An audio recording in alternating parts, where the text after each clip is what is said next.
রোমানা স্বর্ণার কারাগারের দিনগুলি কেমন ছিল? এটা কিন্তু দর্শকদের খুব জানার আগ্রহ আছে, সেই জায়গা থেকে একটু শুনতে চাই। সেটা হচ্ছে কারাগারে।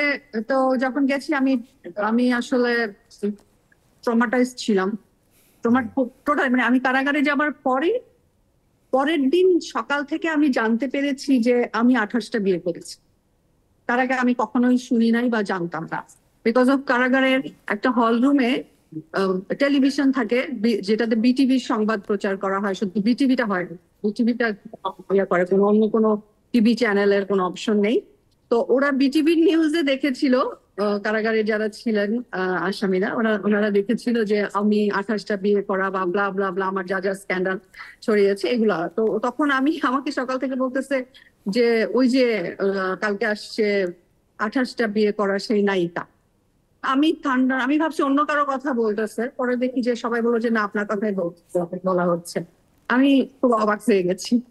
তারপরে মানে আমি পরের দিন জানতে পেরেছি, এবং ঠিক তার পরের দিন থেকে কামরুল হাসান জুয়েল যে সে কারাগারে আমার সঙ্গে দেখা করতে যায় জি। এবং আমাকে বলতে থাকে যে একবার মামলা দিছি ডিভোর্স দেওয়ার জন্য, এবারও ডিভোর্স দেওয়ার জন্য মামলা দিয়ে একেবারে এমন করছি যে জীবনের সমাজে মুখ দেখাইতে পারবি না। কাজ তো অনেক দূরের কথা, মানুষের সাথে যোগাযোগ তো অনেক দূরের কথা, সমাজে কোনো মুখ দেখাইতে পারবি না।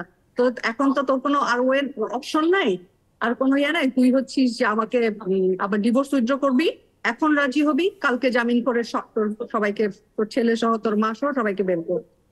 আমি বলছি যে ইম্পসিবল, আমার জীবনে যা ঘটাটা তো ঘটছে, আমি তোমার সাথে ব্যাক করবো না, কিছুতেই না।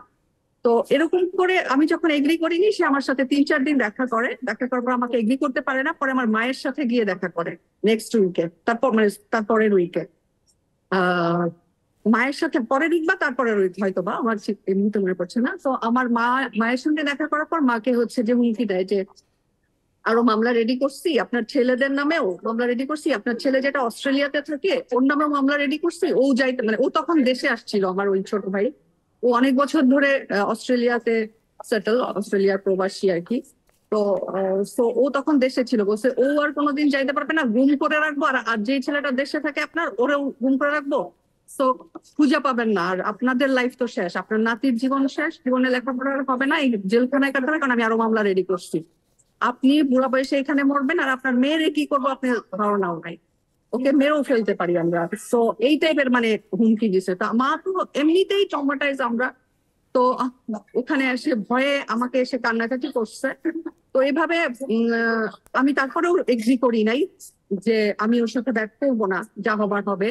আমার জিদ ছিল। দেন হচ্ছে সে আমার ছেলের সঙ্গে দেখা করে একটা পর্যায়ে, দেখা করে বলে যে একমাত্র তুমি তোমার মাকে রাজি করাইতে পারবা, তোমার মাকে তুমি খবর পাঠাও। তখন আমার ছেলে আমাকে একটা চিঠি লেখে এবং আমাকে খবর পাঠায় আমার ভাইয়ের মাধ্যমে যে তুমি হচ্ছে যে এগ্রি করো, বিকজ অফ আমাদের নামে আরো মামলা দিচ্ছে। এবং যে দেশের, একটি দেশের স্বরাষ্ট্রমন্ত্রী বা পুলিশের ঊর্ধ্বতন কর্মকর্তার লোক যদি কেউ হয় এবং তার পাওয়ার খাটায়, তো তুমি আসলে তুমি কেন, আরো অনেকেই কিছু করতে পারবে না, পারবা না, সো আমাদের লাইফ শেষ হয়ে যাবে, তুমি এগ্রি করো। দেন আমি হচ্ছে যে আসলে আমার ছেলের কথা চিন্তা করে। কারাগারের লাইফস্টাইলটা একদম আলাদা, এবং আপনি অভিনেত্রী রোমানা স্বর্ণা, তার লাইফস্টাইলটা আলাদা ছিল। দুটো কিভাবে মানিয়ে নিয়েছিলেন? আমি আসলে দেখা গেছে বা সবসময় লেট নাইট ঘুমাই, আর একটু মানে শুটিং না থাকলে বা কোনো কাজ না থাকলে একটু লেট করে ঘুম থেকে উঠি। বাট কারাগারে যেটা হয়েছে যে আমি খুব আর্লি ঘুমিয়ে যেতাম সন্ধ্যা 7টায়, এবং খুব আর্লি ঘুম থেকে উঠতাম। এটা হয়তো বা আমার ফ্রাস্ট্রেশন থেকে এরকম হয়তো কিনা আমি জানি না। এবং আহ, কারাগারের লাইফটা কি বলবো, কারাগারে লাইফটা তো আসলে বলার কিছু নাই। এটা তো কখনো জীবনে ভাবি নাই যে এরকম লাইফে আসবে, এরকম সিচুয়েশন আসবে। তো আমাকে জেলার যিনি ছিলেন এবং ডেপুটি জেলার যিনি ছিলেন সবাই খুব ভালো, খুব পছন্দ করতো, এবং সবাই খুব ভালোভাবে বুঝতে পেরে গেছিল যে এটা সম্পূর্ণ বানোয়াট এবং একটা মিথ্যার মধ্যে আমি পড়ছি। বাট ওনাদের আসলে তো কিছু করার ছিল না, এবং ওনারা আমাকে যতটা সম্ভব ফেভার করেছে। আমাকে, আমার মাকে খুব ভালো রুম দেওয়া হয়েছে, পালিশ তোশক দেওয়া হয়েছে, মানে সব দিক দিয়ে ওনারা, এবং ফ্যান, সরি ফ্যান না তো, মানে ভালো খোলামেলা ঘর দেওয়া হয়েছে, বাথরুমটা ভালো দেওয়া হয়েছে। যতটা সম্ভব আমাকে তখন জেলার যিনি ছিলেন ভদ্রমহিলা, উনি খুব আমাকে ফেভার করেছেন, আমার মাকেও খুব ওনারা সম্মান করেছেন।